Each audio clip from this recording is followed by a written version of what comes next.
Hey guys, and welcome back to my channel. So today I want to talk about MacKenzie Phillips. Most of you probably know her from One Day at a Time, but her real name is Laura MacKenzie Phillips. And her story is very interesting because this girl went through so much, and she started drugs at a very, very young age, okay? Very young age. And she went through a lot in her life. And her father, he was part of this group called the Mamas and the Papas, and he was heavily into drugs as well. So it was like when she wasn't spending time at her mom's or she was with her dad, drugs was there, and she had her hand in it at a very early age. But her father was also friends with Mick Jagger, and that part of her life is very interesting. Yes, the Mick Jagger part. So let me give you a little bit of background about Miss MacKenzie, and then I'll jump into telling you guys about her and Mick Jagger. Okay, so MacKenzie Phillips, aka Laura MacKenzie Phillips, she was born November 10th, 1959 in Alexandria, Virginia. Okay. Her occupations are listed as actress, singer, and author. Years active, 1972 to present. Now, she had a few marriages. Jeff Sessler from 1979 to 1981, Michael Barakin from 1986 to 2000, and Keith Levinson from 2005 to 2007. Her father's name is John Phillips. It doesn't have her mom listed here. Okay. MacKenzie attended Highland Hall Waldorf School in Northridge, California at the age of 12. Phillips formed a band with three of her classmates, and she was spotted by a casting agent during one of their performances. She was given an audition for a role in 1973 film American Graffiti, which she won. Now, Phillips was 12 years old during the filming of American Graffiti and 13 when the movie was released. She was cast as Carol Morrison, a young girl accidentally picked up by a hot-rodding teenager, John Milner, which his real name is Paul Lamatz.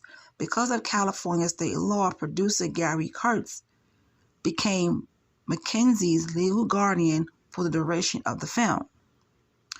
MacKenzie gained stardom in the 1970s playing teenager Julie Cooper on the long-running television show One Day at a Time, for which she earned $50,000 a week, which is equal to today $280,000. Now, during the show's third season in 1977, Phillips was arrested for disorderly conduct because of her drug and alcohol abuse.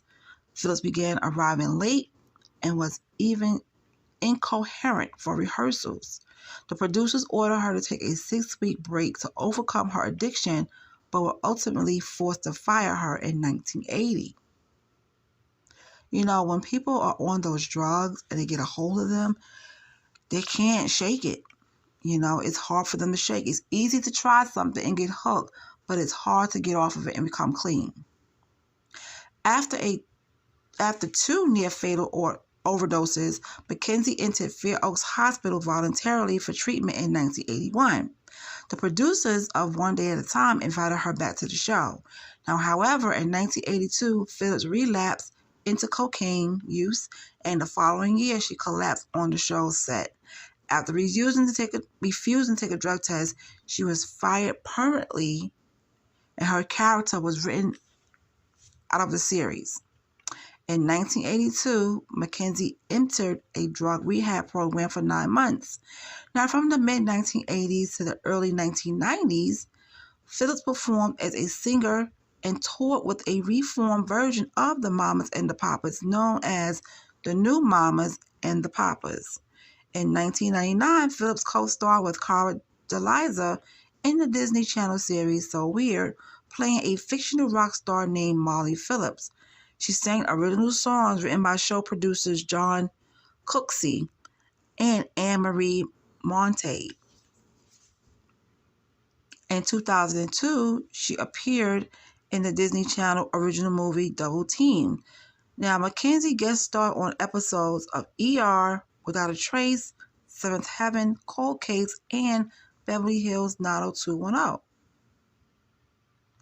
Phillips won an honorary Best Actress Award in March 20th of 2011 at the Closing Night Awards Gala for the Female Eye Film Festival in Toronto for her performance as Sharon in the 2010 independent film Peach Plum Pear. While in Toronto, she was interviewed on Canada AM, ET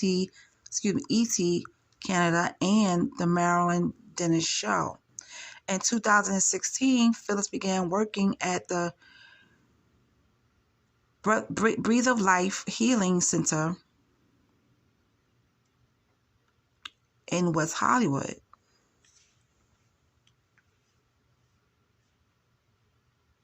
Well, it's called Breathe Life Healing, not Breathe of Life. Breathe Life Healing Center in West Hollywood. Okay, as a drug rehab counselor.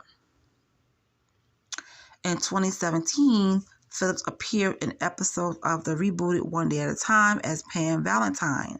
The role was apt, given Phillips' history. She portrayed a counselor. She reprised the role in 2019 in 2 episodes of the 3rd season. In 2018, Phillips appeared as Barbara Denning in multiple episodes of Netflix original Orange is the New Black. So, she had a little setback, but throughout the years, here and there, she remained to, get work. Now, her personal life, Phillips has been married 3 times, first to rock group manager Jeffrey Setzler, son of Freddie Setzler from 1979 to 1981, then to rock star guitarist Shane Fontaine from 1986 to 2000, and then to Keith Levinson in 2005. They subsequently divorced. She has 1 child, a son, Shane Barakin, born 1987, a musician. In an interview in March 2022, she stated that she has dated both men and women.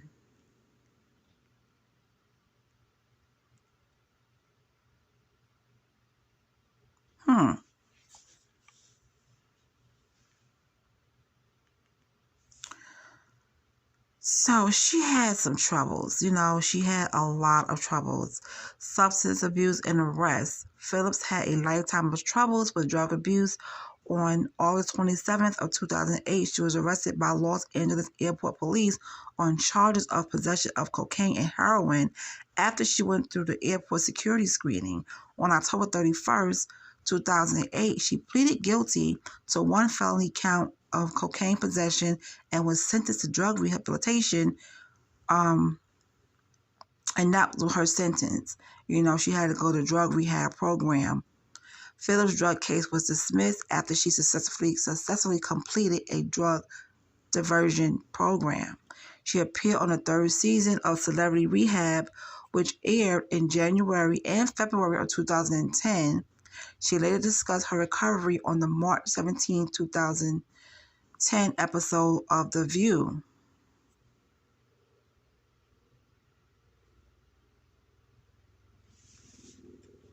Now, the relationship between MacKenzie and her father. Now, in September of 2009, MacKenzie's memoir, High on Arrival, was released after she appeared on the Oprah Winfrey Show for an hour-long interview. She told Oprah Winfrey that she first tried cocaine when she was 11 years old and that her father had taken drugs with her and had injected her with cocaine.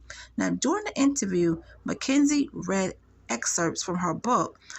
She said, at the age of 19, on the night before her first wedding in 1979, I woke up that night from a blackout to find myself having sex with my own father.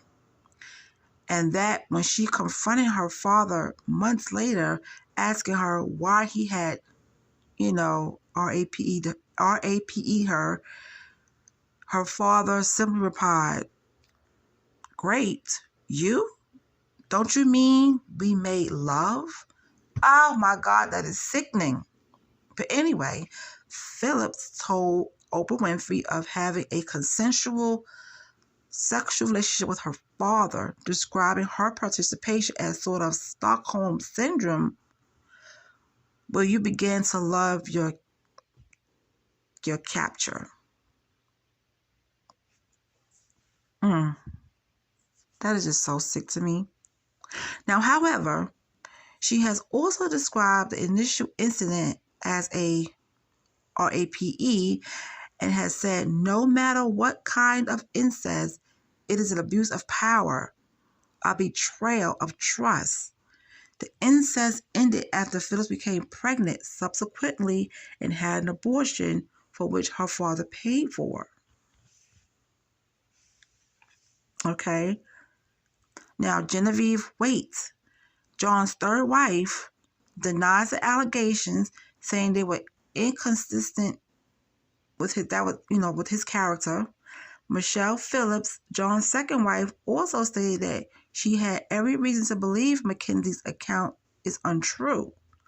Now, however, China Phillips, that's MacKenzie's half-sister and Michelle Phillips' daughter, stated that she believed MacKenzie's claims and that MacKenzie first told her about the relationship during a phone conversation in 1997, approximately 11 years after the supposed relationship had ended. Jessica Woods, the daughter of Denny Daughtry, said that her father had told her that he knew the awful truth and that he was horrified at what John had done. Isn't that some sick mess right there? This girl has been through a lot. Now, let's talk about her and Mick Jagger. Now, Mick Jagger and her father were very close friends. Well, they knew each other. They were close friends. So let's get into that.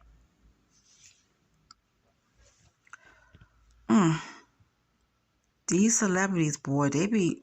Whew, the tea be hot with these celebrities. But anyway, MacKenzie Phillips says Mick Jagger betted her as a teenager, panting, "I have been waiting for this since you were 10 years old."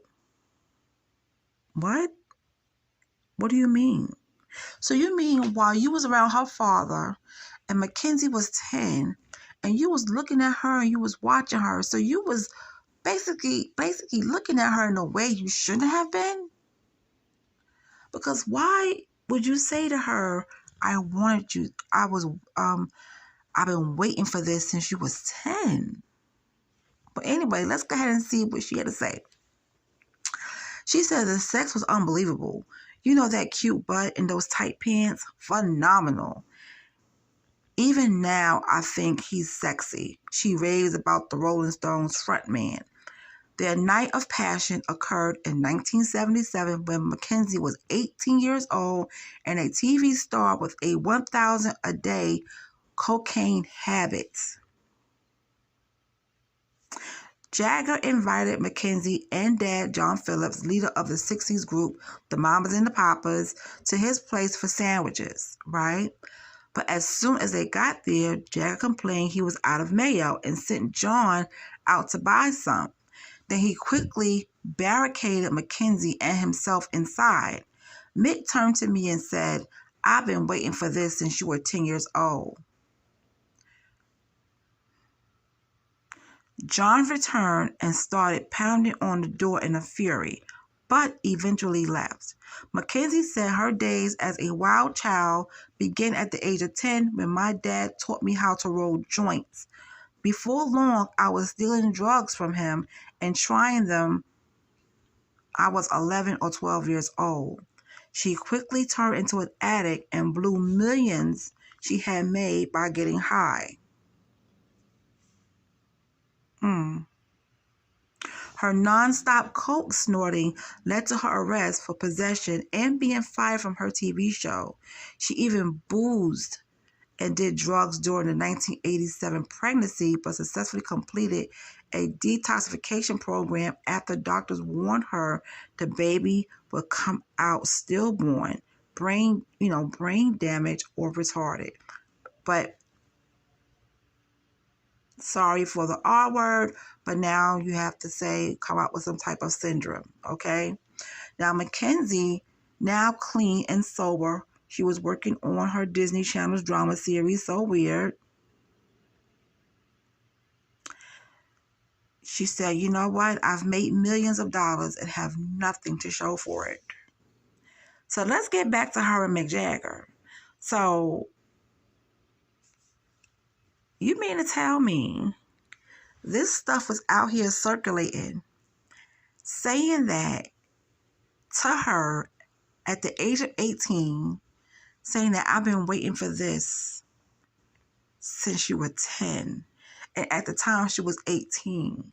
So now this is 8 years later. Okay? He saw her at 10. So now she's 18 and she's a grown woman, well, considered an adult. And they had their little rump session. Honey, to me, that's kind of crazy, because that means you was looking at her at a young age. Like, wow. But anyway, yeah, Miss MacKenzie, she had a life. I'm glad that she's doing well now. I'm glad she stopped all the drugs and alcohol. But when you have made millions of dollars and you have barely nothing to show for it, you was doing some heavy drugs. And the person that's getting rich off of you are the drug dealers or drug dealer, because sometimes people have that one person that they'll buy their stuff from. So I'm not sure if she had that one person or she bought from whoever, but you still made them rich. Anyway, well, how do you guys feel about her and Mick Jagger, that part of the whole thing? And the situation where her father was really sick, and there's going to always be some people who will doubt her and say, oh, no, that wasn't like him. That wasn't his character. How do you know what his character was? If she's saying it, it has to be some truth to it. I'm pretty sure she would not, after everything this woman has been through, that she would lie and say, oh, he did this to her when he really didn't. You know what I'm saying? But anyway, I just found that her story was very interesting and I want to share with you guys. Let me know in the comment section, what do you think about all of this? And I'll talk to you guys later.